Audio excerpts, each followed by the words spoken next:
नमस्कार, अरुणाचल समाचार में आपका स्वागत है। मैं हूं यानमता सिंह। आइए बुलेटिन में सबसे पहले देखते हैं मुख्य समाचार।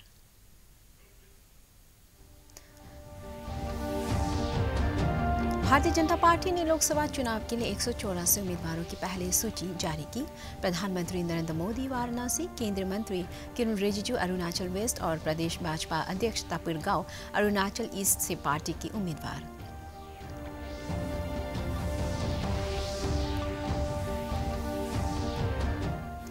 रिपब्लिकन पार्टी ऑफ इंडिया के प्रदेश अध्यक्ष मंगल यमसो पीपीए में शामिल। पार्टी ने अरुणाचल ईस्ट लोकसभा क्षेत्र से उन्हें घोषित किया उम्मीदवार।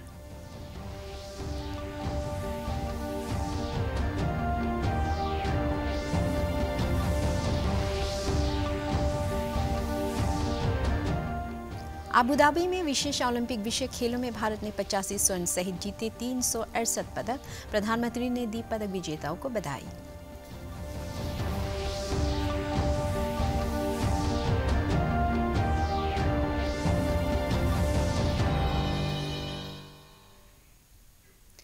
भारतीय जनता पार्टी ने लोकसभा चुनाव के लिए 184 उम्मीदवारों की पहली सूची जारी कर दी है। कल रात उम्मीदवारों के नामों की घोषणा करते हुए पार्टी के वरिष्ठ नेता जगत प्रकाश नड्डा ने बताया कि प्रधानमंत्री नरेंद्र मोदी वाराणसी, केंद्रीय मंत्री किरण रिजिजू अरुणाचल वेस्ट और तापिर गाव अरुणाचल ईस्ट लोकसभा सीट से उम्मीदवार होंगे। उद्बोधन शुरू करें। मित्रों, सबसे पहले तो आप सबको होली की बहुत बहुत शुभकामनाएं। सबसे पहले तो भारत के प्रधानमंत्री, यशस्वी प्रधानमंत्री श्री नरेंद्र मोदी जी, आप वाराणसी से चुनाव लड़ेंगे। अब आसाम की तरफ आएंगे। करीमनगर एससी सीट है। करीमगंज श्री कृपानाथ माला। सिलचर राजदीप रॉय बंगाली। ऑटोनोमस डिस्ट्रिक्ट श्री हरेंद्र सिंह बे। गुवाहाटी श्रीमती क्वीन ओझा। मंगलदोई श्री दिलीप सैकिया। जोरहाट श्री तपन गोगई। डिब्रूगढ़ श्री रामेश्वर तेली असम का आया, असम का एक सीट छूट गई। लखीमपुर श्री प्रधान बरुआ। अब अरुणाचल प्रदेश, अरुणाचल वेस्ट श्री किरण रिजिजू हमारे मंत्री। अरुणाचल ईस्ट श्री तापिर गाव और तापिर गांव हमारे अध्यक्ष। आज एक महत्वपूर्ण राजनीतिक घटनाक्रम में Republican Party of India A के प्रदेश अध्यक्ष Mangal Yamso People's Party of Arunachal PPA में शामिल हो गए हैं।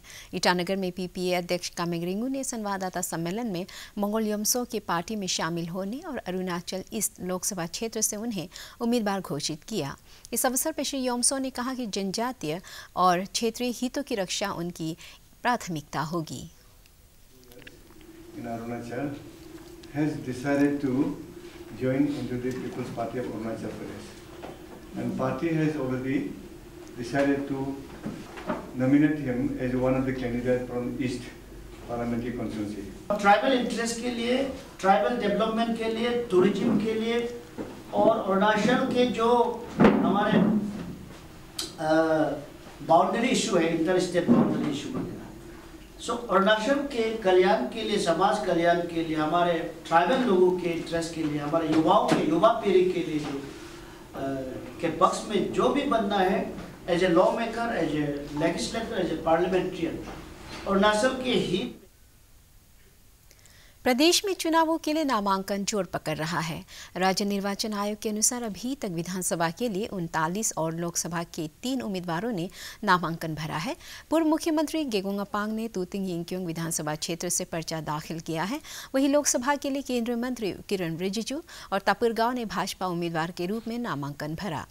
इधर ईस्ट सियांग जिला निर्वाचन अधिकारी कार्यालय में आज बोसीराम सीराम ने पासीघाट ईस्ट विधानसभा क्षेत्र के लिए अपना नामांकन दाखिल किया, जबकि तातुंग जामो ने पासीघाट वेस्ट सीट से भाजपा प्रत्याशी के रूप में नामांकन भरा। ज़्यादा ले रहा है कि एजुकेशन सेक्टर, हेल्थ सेक्टर और बाकी सभी का मेन मुद्दा तो एजुकेशन और हेल्थ का बेहतर इम्प्रूव कराने के लिए हम लोग बहुत जोरदार करेगा और विकास होगा मेन मुद्दा। और यहाँ देखिए ज़मीनी हकीकत में कुछ लोगों को मिला नहीं, ना रोज़गार है, ना काम है, ना एम्प्लॉयमेंट है। खासकर गाँव में गाँव में बहुत तकलीफ है। रोइंग विधानसभा क्षेत्र से भाजपा उम्मीदवार लाइता उमरे ने कहा है कि क्षेत्र में पर्यटन सुविधाओं का विकास पहली प्राथमिकता होगी ताकि रोजगार के अवसर बढ़ सके। उन्होंने सड़क संपर्क व्यवस्था, उच्च शिक्षण संस्थाओं और इंजीनियरिंग विभागों की स्थापना को भी अपनी प्राथमिकता बताया। लाना है ताकि यहाँ इंडस्ट्री सेटअप हो, टूरिज्म पिकअप हो जाए, हमारे आने वाले जनरेशन को एम्प्लॉयमेंट ही नहीं सिर्फ एम्प्लॉयर बने, हायर स्टडी भी ला सकेंगे और इंजीनियरिंग डिपार्टमेंट्स का ऐसे ऑफिसर्स, इंजीनियरिंग ऑफिसर्स भी एक डिपार्टमेंट के हम ला सकेंगे। मैं पूरा अपना आपको विश्वास करता हूँ। चांगलांग जिला पुलिस अधीक्षक रोमिल बानिया ने कहा है कि जिले में स्वतंत्र और निष्पक्ष चुनाव कराने के लिए सुरक्षा व्यवस्था कड़ी कर दी गई है। दूरदर्शन के साथ बातचीत में उन्होंने कहा कि गैर कानूनी तरीके से धन प्रवाह, मादक पदार्थों और हथियारों के खिलाफ जगह जगह नाके स्थापित कर पुलिस जांच कर रही है। कि मॉडल कोड लगने के बाद अभी तक चांगलांग डिस्ट्रिक्ट में 5 असेंबली कॉन्स्टिट्यूंसीज हैं, तो पर असेंबली कॉन्स्टिट्यूंसी फ्लाइंग स्क्वाड्स और स्टैटिक सर्वेलेंस टीम लगाए गए हैं। और क्योंकि ज़्यादातर आबादी यहाँ पे 3 कॉन्स्टिट्यूंसीज़ में है, चांगलांग नॉर्थ, साउथ और बोरदुमसा, सो इसमें ख़ास तौर से ध्यान दिया गया है जो नाके ऑलरेडी एग्जिस्टिंग हैं, 8 टोटल नाके हैं, उनको स्ट्रेंथन किया गया है। जो मजिस्ट्रेट्स अपॉइंट किए गए हैं DE ऑफिस की तरफ से, उनके कॉन्टैक्ट नंबर्स और उनकी रिस्पॉन्सिबिलिटीज़ और लीगल प्रोविजंस ऑफ लॉ उनके बारे में स्टाफ को बताया गया है, और जिसकी वजह से अब धीरे धीरे सीजर्स होने शुरू हुए हैं। जैसे कल खरसांग एरिया से लीगल लिकर का सीजर हुआ है, जिसमें केस रजिस्टर किया गया है। करीबन टोटल 50 लीटर्स अल्कोहल और 46 लीटर्स के आसपास बियर रिकवर हुआ है। अब इसका क्या ताल्लुक़ है इलेक्शन से रिलेटेड, इसकी तफ्तीश की जा रही है। सिमिलरली क्योंकि सेक्शन 144 में इलीगल आर्म्स को कैरी करना भी प्रोहिबिट किया गया है, तो उनके सीजर्स भी शुरू किए गए हैं। जो लाइसेंस वेपन है इलेक्शन ड्यूरेशन में उनको सीज़ किया जाता है, उसका नोटिफिकेशन जारी हुआ है, तो उनका डिपोजिशन पुलिस स्टेशन में शुरू किया गया है। और अब क्योंकि 28 तारीख जो last date of nomination and withdrawal है वो नज़दीक आ रही है, उसके बाद से चुनाव का माहौल और ज़्यादा गर्म होगा। तो स्टाफ की एक ट्रेनिंग शेड्यूल चॉकआउट की गई है, जिसमें 3 फेजेस ऑफ ट्रेनिंग है पुलिस पर्सनल्स की, जिसमें उनको बताया जाएगा कि कौन कौन से एरिया में फोकस करना है, किन कानून की धाराओं में केसेस रजिस्टर करना है और किस तरह से तफ्तीश प्रॉपरली करनी है। प्रधानमंत्री नरेंद्र मोदी ने सशस्त्र बलों का बार बार अपमान करने पर विपक्ष की आलोचना की है। श्री मोदी ने ट्वीट संदेश में कहा कि उन्होंने देशवासियों से आग्रह किया कि वे विपक्षी नेताओं के बयानों पर सवाल उठाएं। #जनता माफ नहीं करेगी के माध्यम से प्रधानमंत्री ने सेम पित्रोदा को निशाना बनाया, जो कांग्रेस की ओर से विदेशी मामलों को संभालते हैं। श्री पित्रोदा ने कहा कि मुंबई आतंकी हमले के बाद भारत हवाई हमले कर सकते थे, लेकिन उनका मानना है कि हमला इस मुद्दे का समाधान नहीं है। श्री मोदी ने कहा कि इस बयान देकर कांग्रेस मान रही है कि वो आतंकी ताकतों का जवाब नहीं देना चाहती। केंद्रीय वित्त मंत्री अरुण जेटली ने बालाकोट में भारतीय वायुसेना की कार्रवाई पर सेम पित्रोदा की टिप्पणी की तीखी आलोचना की है। भाजपा मुख्यालय में श्री जेटली ने कहा कि पित्रोदा को लगता है कि भारत ने जो किया वो गलत है, जबकि किसी अन्य देश ने, यहाँ तक कि इस्लामिक सहयोग संगठन OIC ने भी इन हवाई हमले की आलोचना नहीं की। श्री जेटली ने कहा कि दुर्भाग्य से ऐसे लोग एक राजनीतिक दल के मुख्य विचारकों में से हैं। कि उनका मानना यह है कि ये गलत किया हमने। ये तो दुनिया के किसी देश ने नहीं कहा, और किसी ने अगर कहा, ये तो ऑर्गेनाइजेशन ऑफ इस्लामिक नेशंस ने भी नहीं कहा, कंट्रीज ने नहीं कहा, केवल ये पाकिस्तान ने कहा। और उस लाइन को सपोर्ट करने वाले इस देश में आ जाएं और इस देश में एक राजनीतिक दल के आइडियोलॉग हों तो इस देश का दुर्भाग्य है। उल्लेखनीय है कि सिम पित्रोदा ने बालाकोट हवाई हमले में मरने वालों की संख्या पर सवाल उठाया था, पर बाद में कहा कि वे सरकार के फैसले का सम्मान करते हैं और देश का नागरिक होने के नाते ये जानकारी मांग रहे हैं। 8 people come and do something, you don't jump on the entire nation. It doesn't work that way. Okay? It's naive to assume that just because some people came here and attacked, every citizen of that nation is to be blamed. I don't believe that way. Our government has attacked the Jaish-e-Mohammed camp. What they say? Well, I would like to know a little more because I have read it. आज विश्व जल दिवस है। इस अवसर पर ताज़ा पानी के महत्व और ताज़ा पानी के स्रोतों के टिकाऊ प्रबंधन के प्रयासों पर बल दिया जाता है। इस वर्ष जल दिवस का विषय है कोई वंचित न रहे। विश्व जल दिवस मनाने का सुझाव 1992 में संयुक्त राष्ट्र पर्यावरण और विकास सम्मेलन ने दिया था। 22 मार्च 1993 को महासभा ने पहला विश्व जल दिवस मनाया था। प्रस्तुत है इस पर एक रिपोर्ट।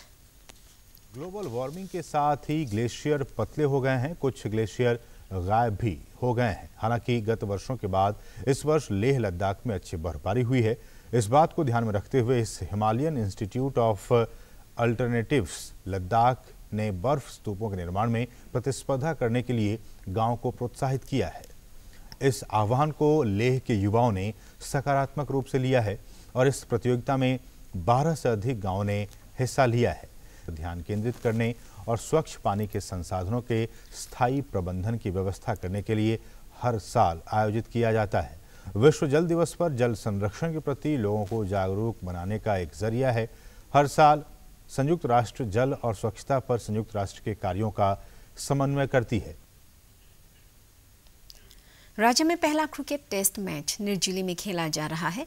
अरुणाचल क्रिकेट एसोसिएशन के सहयोग से निर्जुली क्रिकेट क्लब द्वारा आयोजित यह 3 दिवसीय cricket test match NCC blue और एनसीसी रेड के बीच खेला जा रहा है।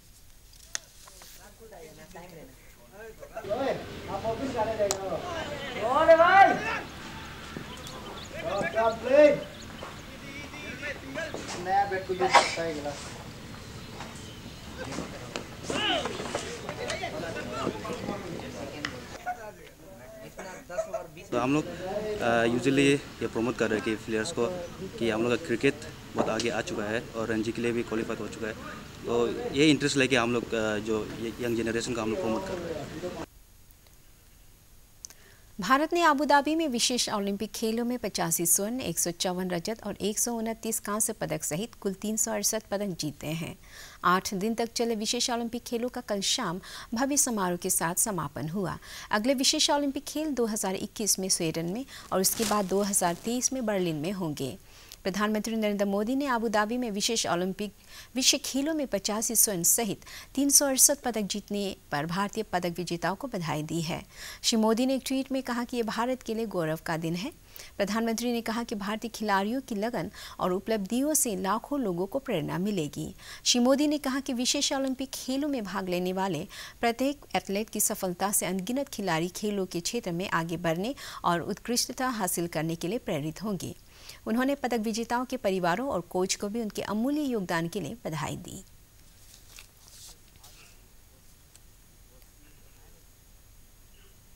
अरुणाचल समाचार के आज के अंक में इतना ही। हम कल फिर हाजिर होंगे अरुणाचल और देश दुनिया की खबरों के साथ। आप देखते रहिए अरुण प्रभा। नमस्कार।